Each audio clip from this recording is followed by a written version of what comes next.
అది కేరళలోని కొల్లాం జిల్లా అంచల్ గ్రామం. శాంతమ్మది నిరుపేద కుటుంబం. దుర్భర పరిస్థితుల కారణంగా శాంతమ్మకు చిన్నతనంలో తల్లిదండ్రులు పెళ్లి చేశారు. 2 ఆడపిల్లలు జన్మించారు.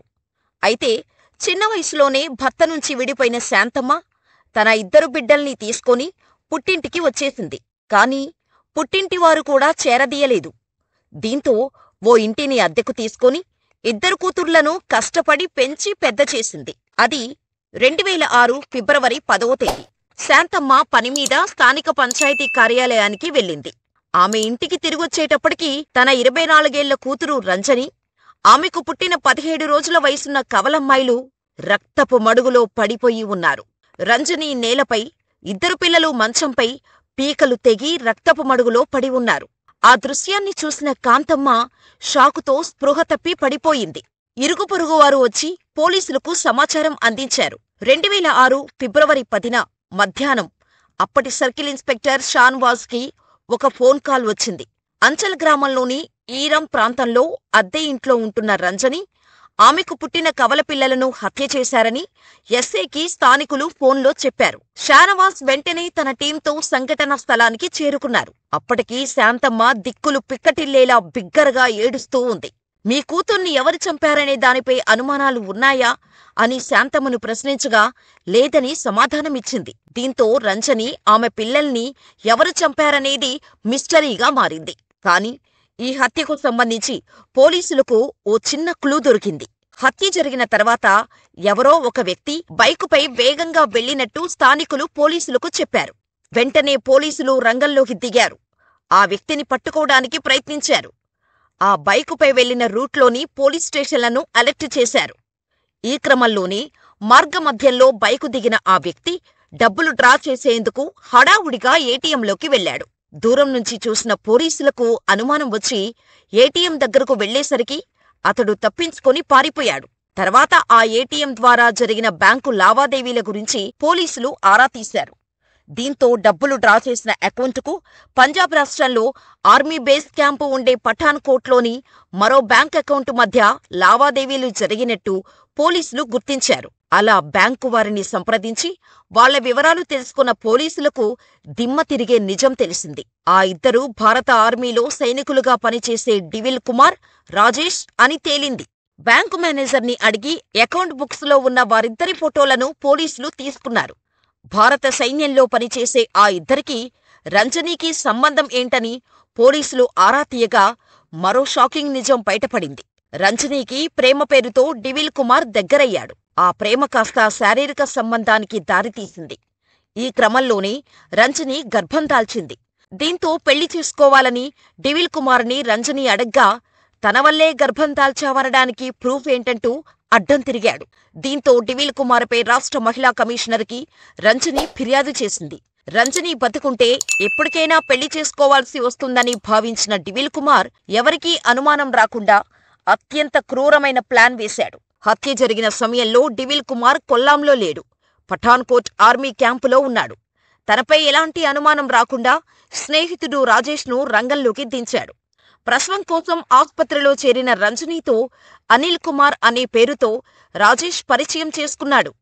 తన భార్యను కూడా ప్రసవం కోసం ఇదే ఆస్పత్రిలో చేర్చామని చెప్పి ఆస్పత్రిలో రంజని శాంతమ్మకు సాయంగా ఉంటున్నట్టు నమ్మించాడు. ఆస్పత్రి నుంచి ఇంటికి వచ్చిన తర్వాత కూడా రంజని శాంతమ్మకు సాయంగా ఉండేవాడు. హత్యకు కొద్ది వారాల ముందే డివిల్ కుమార్, రాజేష్ ఓ పాత బైకును కొనుగోలు చేశారు. ఆ బైక్ రిజిస్ట్రేషన్ సర్టిఫికేట్ బుక్ హత్య జరిగిన ప్రదేశంలో దొరికింది. ఆ 2 బ్యాంక్ అకౌంట్ వివరాలు, ఆ బైక్ యజమాని చెప్పిన గుర్తుల ఆధారంగా డివిల్ కుమార్, రాజేష్ కలిసి ఈ హత్యలు చేసినట్టుగా పోలీసులు నిర్ధారణకు వచ్చారు. డివిల్ కుమార్ది అంచల్ గ్రామం కాగా రాజేష్ది కన్నూర్ జిల్లా శ్రీకందపురం ప్రాంతమని, 2 ఇండియన్ ఆర్మీలో పనిచేస్తున్నట్టు పోలీసులు తెలుసుకున్నారు. వెంటనే రంగంలోకి దిగిన కేరళ పోలీసులు నిందితులిద్దరినీ పట్టుకోటానికి ఎన్నో ప్రయత్నాలు చేశారు. మహారాష్ట్ర, హిమాచల్ ప్రదేశ్, పంజాబ్, హర్యానా వంటి చాలా రాష్ట్రాల్లో వెతికారు. మహారాష్ట్రలో అయితే చేతిదాకా వచ్చి తప్పించుకున్నారు. ఇలా మారువేషాలు వేసుకొని తిరుగుతూ చాలా ప్రాంతాల్లో దాక్కున్నారు. ఈ కేసు గురించి ఆర్మీకి కూడా సమాచారం ఇవ్వగా వాళ్ళిద్దరినీ విధుల నుంచి తప్పించింది.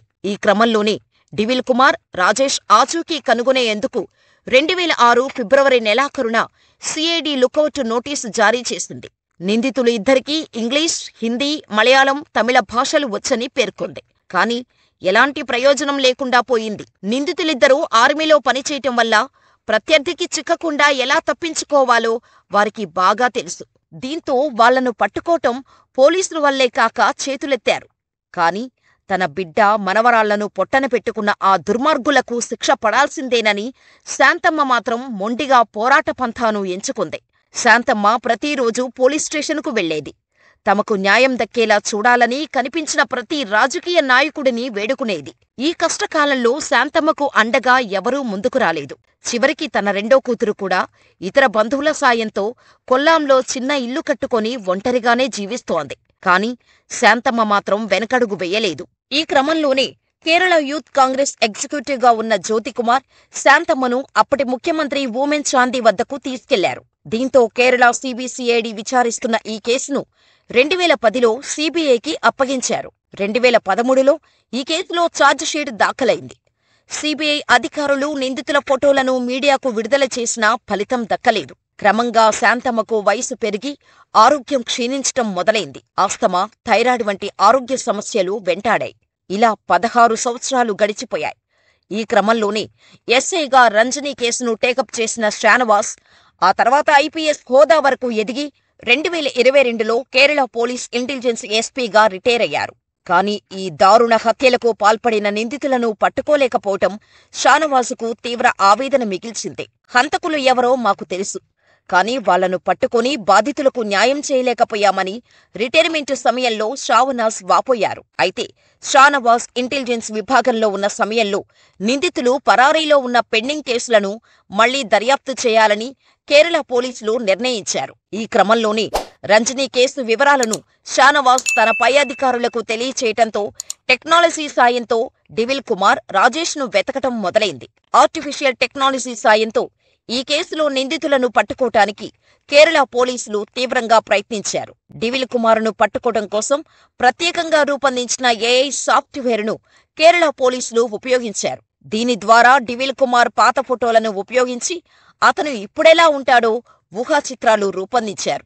ఏఐ టెక్నాలజీ సాయంతో ఆ ఫోటోలను ఇంటర్నెట్లో ఉన్న కొన్ని కోట్ల ఫోటోలతో సరిపోల్చవచ్చు. అలా వారు డివిల్ కుమార్ను గుర్తించారు. ఏఐ టెక్నాలజీ ద్వారా డివిల్ కుమార్ ముఖ కవళికలు, అతని జుట్టులో వచ్చిన తేడాలను కూడా గుర్తించింది. ఇలా ప్రస్తుత డివిల్ కుమార్ అవతార్ ఫోటో ఫేస్బుక్లో ఒక ఫోటోతో సరిపోలాయి. ఆ ఫేస్బుక్ అకౌంట్లోని మొబైల్ నెంబర్ను ట్రేస్ చేసి ఆ దిశగా దర్యాప్తు చేసిన పోలీసులు డివిల్ కుమార్ పుదుచ్చేరిలో ఉన్నట్టు తేల్చారు. తర్వాత పోలీసులు లోతుగా విచారించగా డివిల్ కుమార్, రాజేష్ తమ ఐడెంటిటీని మార్చుకుని విష్ణు, ప్రవీణ్ కుమార్గా అవతారమెత్తారు.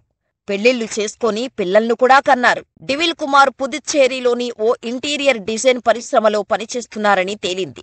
ఆ తర్వాత కేరళ పోలీసులు సిబిఐ చెన్నై శాఖకు సమాచారం అందించారు.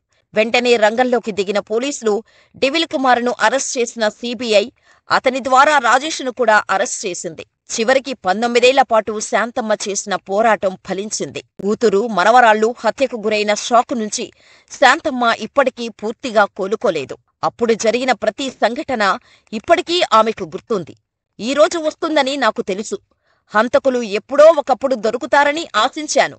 కేసు ముందుకు సాగలేదని నిరాశ ఆవహించినప్పుడల్లా అంతా మంచి జరుగుతుందని నాకు నేను సర్ది చెప్పుకునేదాన్ని.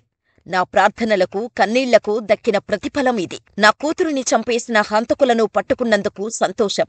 న్యాయం కోసం 19 ఏళ్లుగా పోరాడా. ఒంటరిగా పోరాడే ధైర్యం నాకు ఎక్కడ్నుంచి వచ్చిందో తెలీదు. నాకు న్యాయ వ్యవస్థపై నమ్మకముంది. వారిద్దరికీ కఠిన శిక్ష పడుతుందని ఆశిస్తున్నా అని శాంతమ్మ అన్నారు. తన కూతురుని చంపిన హంతకులను ఒక్కసారైనా చూడాలని శాంతమ్మ కోరుకుంటున్నారు. అమాయకులైన నా కూతుర్ని, ముక్కు పచ్చలారని ఆమె పిల్లల్ని ఎందుకు చంపారు అని వాళ్లను అడగాలనుకుంటున్నా అని 67 ఏళ్ల శాంతమ్మ ఉబ్బికి వస్తున్న కన్నీళ్లు, దుఃఖాన్ని దిగమింగుతూ అన్నారు.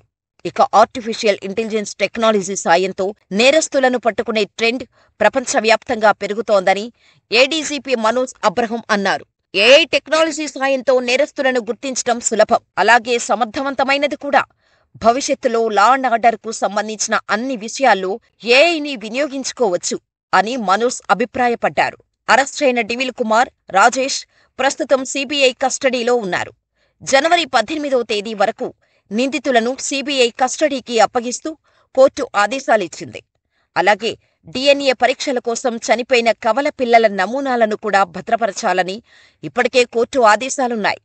ఇప్పుడు డివిల్ కుమార్ దొరకటంతో డీఎన్ఏ పరీక్షలు నిర్వహించనున్నట్టు పోలీసులు తెలిపారు.